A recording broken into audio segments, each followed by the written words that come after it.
ಚೈತ್ರ. ನಾನು 7ನೇ ತರಗತಿಯಲ್ಲಿ ಓದುತ್ತಿದ್ದೇನೆ. ಶಾಲೆ ಶ್ರೀ ಈಶ್ವರಲಿಂಗೇಶ್ವರ ಹಿರಿಯ ಪ್ರಾಥಮಿಕ ಶಾಲೆ. ಇಂದಿನ ಚಟುವಟಿಕೆಯ ವಿಷಯ ಸಮಾಜ ವಿಜ್ಞಾನ. ಪ್ರಶ್ನೆ ಉತ್ತರಗಳು. ಇತಿಹಾಸದ ಪಿತಾಮಹ ಯಾರು? ಇತಿಹಾಸದ ಪಿತಾಮಹ ಹೆರೋಡೋಟಸ್.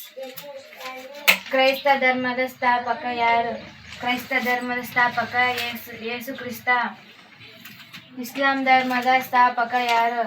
ಇಸ್ಲಾಂ ಧರ್ಮದ ಸ್ಥಾಪಕ ಮಹಮ್ಮದ್ ಪೈಗಂಬರ್.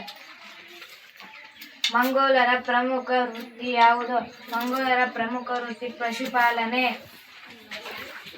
ಕ್ರೈಸ್ತ ಧರ್ಮದ ಪವಿತ್ರ ಗ್ರಂಥ ಯಾವುದು? ಕ್ರೈಸ್ತ ಧರ್ಮದ ಪವಿತ್ರ ಗ್ರಂಥ ಬೈಬಲ್.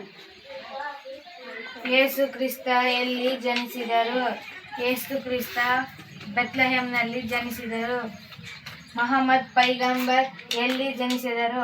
ಮಹಮ್ಮದ್ ಪೈಗಂಬರ್ ಅರಬ್ ದೇಶದ ಮೆಕ್ಕಾ ನಗರದಲ್ಲಿ ಜನಿಸಿದರು. ಚಂಗೀಸ್ ಖಾನ್ ಅವರ ಮೊಮ್ಮಗನ ಹೆಸರೇನು?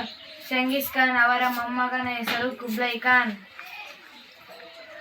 ಮಹಮ್ಮದ್ ಪೈಗಂಬರ್ ಅವರ ತಂದೆ ತಾಯಿ ಹೆಸರೇನು? ಮಹಮ್ಮದ್ ಪೈಗಂಬರ್ ಅವರ ತಂದೆ ಅಮೀನ್, ತಂದೆ ಅಬ್ದುಲ್, ತಾಯಿ ಅಮೀನಾ. ಕ್ರೈಸ್ತರ ಪ್ರಮುಖ ಕೇಂದ್ರ ಯಾವುದು? ಕ್ರೈಸ್ತರ ಪ್ರಮುಖ ಕೇಂದ್ರ ಇಟಲಿಯ ರೋಮ್ ನಗರ.